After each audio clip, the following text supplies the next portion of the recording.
हे students, कैसे हैं आप लोग? Hope you are well. So ये एक नई सीरीज है आपके लिए जिसमें हम ग्रामर के बड़े जबरदस्त टॉपिक्स को ले रहे होंगे। और आज का टॉपिक हमारा बेसिकली किस पे है? कॉमन एरर्स पे। So common errors based MCQs I have taken in this session. तो चलिए सेशन की शुरुआत करते हैं।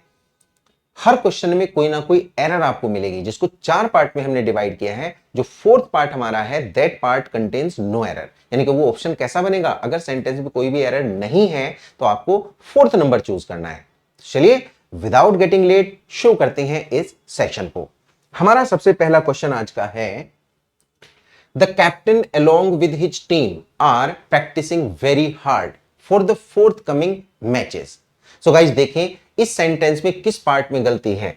क्या इस सेंटेंस में पार्ट नंबर ए में गलती है, बी में गलती है, सी में, डी में, या फिर नो एरर? यहां पे 5 दे दिए हैं उसने। तो हम किस में देखेंगे? Captain along with his team। सो अगर इस क्वेश्चन को बहुत ध्यान से आप देखें, this question belongs to subject verb agreement. यानी कि सब्जेक्ट वर्ब एग्रीमेंट से बिलोंग करता है, यानी कि सिंटैक्स से बिलोंग करता है। रूल क्या कहता है कि अगर कभी भी हम along with से, अगर हम along with से दो सब्जेक्ट को जोड़ते हैं, subject number 1 the captain, subject number 2 his team, तो along with से जोड़ने में फर्स्ट वाले सब्जेक्ट के अकॉर्डिंग वर्ब आती है। यानी यहां पे वर्ब हमारी क्या बनेगी? ये जो लिखा है आर, कैप्टन सिंगुलर है, तो हम इसे कभी भी आर नहीं कहेंगे, बल्कि क्या बनेगी? एस। इसका मीन्स हमारा आंसर क्या बना? आंसर यहां पे बना है बी। इसको हम इच बनाएंगे। Getting everyone?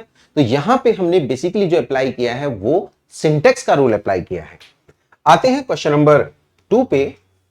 Supposing if it rains what shall we do? So guys देखने में बिल्कुल करेक्ट लग रहा है। 3 पार्ट्स, 4th पार्ट में इसको डिवाइड किया गया है। Supposing if it rains what shall we do. हमें देखना है किस पार्ट में एरर है। ध्यान से देखो, अगर आप ध्यान से देखो तो नंबर 1 यानी कि ए में गलती आपको मिलेगी। कैसी गलती है? सपोजिंग एंड इफ, ये दोनों वर्ड ऐसे हैं जो एक साथ नहीं आते, नॉट यूज्ड टुगेदर, क्योंकि दोनों ही प्रोबेबिलिटी को शो करते हैं। किसको शो करते हैं? दोनों ही प्रोबेबिलिटी को शो करते हैं।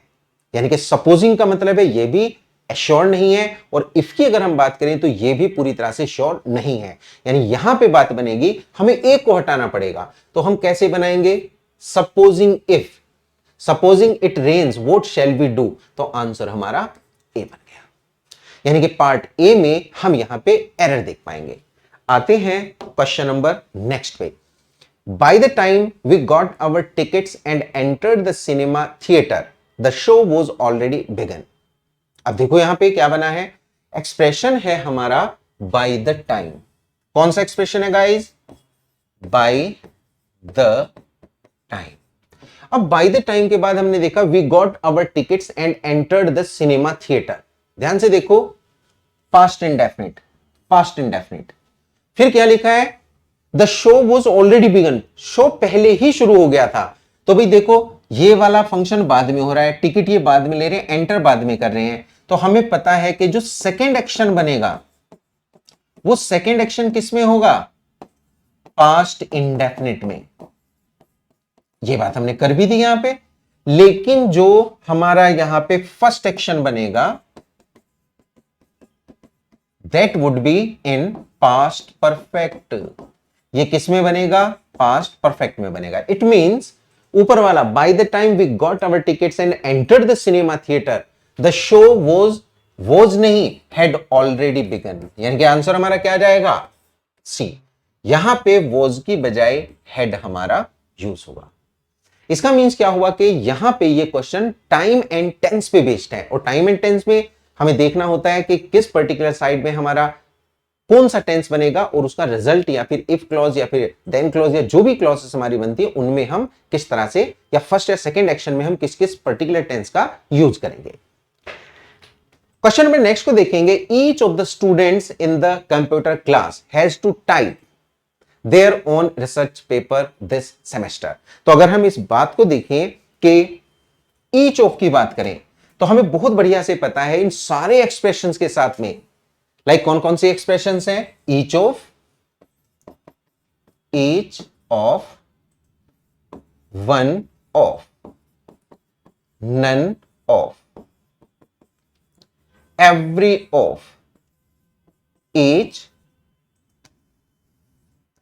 Any of, either of,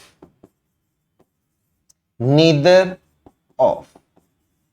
guys अगर हमारे पास ये एक्सप्रेशंस हों तो इन एक्सप्रेशंस के साथ में हम नाउन या प्रोनाउन कैसा बनाते हैं? हमेशा प्लूरल, बहुवचन। और इसके साथ में जो वर्ब आती है वो वर्ब हमारी कैसे बनेगी? That would be singular. ये एक वचन होगी, एक वचन होगी। इसका मतलब क्या बना? इसका मतलब ये बना कि जब आप इसे यूज करेंगे, each of the students plural हो गया, in the computer class has, ये भी सही होगी। लेकिन जो आगे बना to type their own research paper, तो भाई अगर मैं ईच स्टूडेंट यानी कि सिंगुलर एक की बात कर रहा हूं तो हम यहां पे देयर नहीं लगाएंगे, हम यहां पे किसका यूज करेंगे? हिज का यूज करेंगे। यानी अगर हम सब्जेक्ट में इन सबको लेते हैं, each, one, none, every, any, either, neither, तो 100% हमें यहां पे पजेसिव केस हिज का यूज करना पड़ेगा। तो गलती कहां पे है? सी, यानी कि देयर की बजाय यहां पे हिज हमारा आंसर बनेगा। So hope so you have got the correction in this sentence. लेते हैं नया सेंटेंस हमारा। The students were awaiting for the arrival of the chief guest. देखने में सेंटेंस हमें बिल्कुल करेक्ट लग रहा है, इसमें कोई एरर दिखाई नहीं दे रही है, लेकिन एरर बच्चों इस सेंटेंस में 100% है। हम अब कहेंगे कौन सी एरर है? The students were awaiting for. अब यहां पे इस पे फोकस करो, अवेटिंग फॉर। गाइस मैं आपको बताता हूं, ये जो वर्ड है, ये जो वर्ब है अवेटिंग, इसका मीन्स क्या होता है? वेट करना।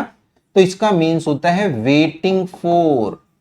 वेटिंग फॉर का मीन्स ये हुआ कि अवेटिंग में फॉर जो है वो अंडरस्टूड है, इंप्लाइड है। तो हम इसके साथ में कभी भी फॉर का यूज नहीं करते। हम सिर्फ क्या करेंगे? इसको हटा देंगे। हम बनाएंगे students were awaiting the arrival of the chief guest. Answer हमारा बी बनेगा, ये नहीं आएगा। अवेटिंग का मीन्स ये बना के कुछ जगहों पे हम कुछ एक्सप्रेशंस को, वर्ड्स को सुपरफ्लस यूज कर लेते हैं, सुपरफ्लसली यूज कर लेते हैं, और यहां पे फॉर का यूज भी सुपरफ्लस है। Getting guys? तो आंसर हमारा क्या बना है यहां पे? बी। अगले क्वेश्चन को देखते हैं। 60 miles are a good distance. हमें ध्यान से देखना है, सिंटेक्स का क्वेश्चन है। यहां पे जो 60 माइल्स लिखा है, ऐसा लगता है देखने में कि ये भाई प्लूरल है, लेकिन आगे देखो, अ गुड डिस्टेंस का मतलब है ये एक सर्टेन डिस्टेंस बनाई गई है। जब भी कभी कोई सब्जेक्ट या लाइक हमारा सब्जेक्ट किसी सर्टेन डिस्टेंस को, सर्टेन वेटेज को, सर्टेन टाइम को, सर्टेन पीरियड को, है ना, को दिखाए, तो हम उसके साथ में हमेशा कैसी वर्ब लगाते हैं? सिंगुलर। यानी यहां पे क्या बनेगा? 60 miles is a good distance. Answer हमारा बी बनेगा। तो यहां पे बी पार्ट में हमें एरर दिखाई देगी। अगले क्वेश्चन पे आते हैं, और अगला क्वेश्चन हमारा है they have been very close friends until they quarrelled. तो क्या कहा गया यहां पे? They have been very close friend. They have been very close friends का मतलब है वे बहुत करीबी दोस्त रह चुके हैं या रह चुके थे। अंटिल दे क्वारल्ड, कब तक? जब तक कि वो लड़े। तो ध्यान से देखो, ये हमारा हैव नहीं बल्कि हैड, पास्ट की बात बताएगा, क्योंकि अब तो क्वेरल कर चुके हैं, वो क्वेरल यहां पे कर चुके हैं। तो आंसर बनेगा हमारा दे हैड बीन। यानी ए पार्ट में हमें एरर यहां पे मिलेगी। यानी कि पूरा जो सेंटेंस बनेगा गाइस, वो टेंस के अकॉर्डिंग एक दूसरे को सेटिस्फाई करना चाहिए। अगले क्वेश्चन को देखते हैं। When the dentist came in, my tooth was stopped aching out of fear that I might lose my teeth.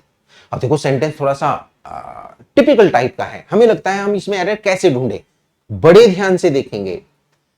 When the dentist came, आपको पता है जब डेंटिस्ट आया, सही बात है। In my tooth, in came in, my tooth was stopped aching। तो भाई was stopped, ये कोई पैसिव में थोड़ी बनेगा। मेरे दांत में दर्द होना बंद हो गया, तो क्या बनाएंगे? My tooth stopped aching. सिर्फ पास्ट इंडेफिनिट बनेगा, ना कि वो पैसिव में जाएगा। आउट ऑफ द फियर, किस वजह से, डर से, that I might lose my teeth, कि मेरा टूथ यहां से जा सकता है, इस बात को देखते हुए। तो यही बात गाइस हमारी यहां पे बनेगी।